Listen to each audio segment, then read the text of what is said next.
Welcome back. May is National Hepatitis Awareness Month, and there are local resources for you to get tested.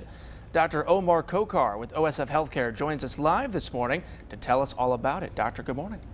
Good morning. Glad to have you. Well, how can one be proactive about their digestive health?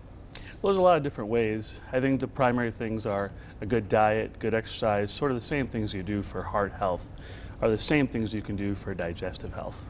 Great.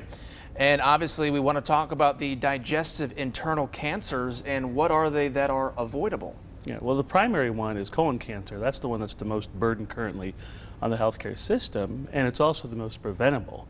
And so the primary way to prevent colon cancer is to do a colonoscopy, which recently the age actually dropped from age 50 to age 45 because we have been seeing it occur in younger and younger populations over the last few decades. So that's an important thing to be screened for when it's time.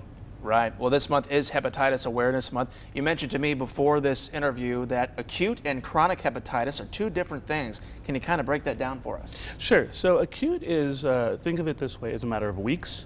Chronic is a matter of years. And the danger, most of the time, acute hepatitis will resolve. But if you don't know that you have hepatitis sometimes, it can become chronic. And if it persists for a long time, it can lead to further scarring of your liver, which is a condition that you may have heard of called cirrhosis. And so it's important to be screened. And so in that vein, recently the recommendation was for everyone above the age of 18 to be screened one time for hepatitis C. And so it's important, if you're above the age of 18, when you do see your doctor, to be screened for that test, which is a blood test. Right. Well, we like to be proactive here. So what are some things that we can do today to reduce our chance of colon cancer and liver disease? Yeah, I think it's important, number one, first and foremost, alcohol in moderation. What we're learning recently is that alcohol in much smaller amounts than previously thought can lead to acute liver injury, which can progress to progressive scarring.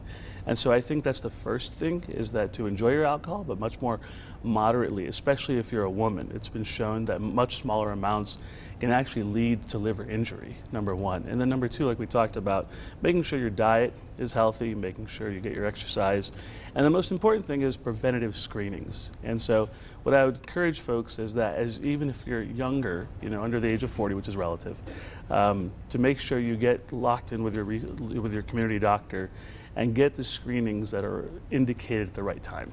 All right, great. A lot of good information this morning. Dr. Kokar, thanks so much for being here today. Happy to be here.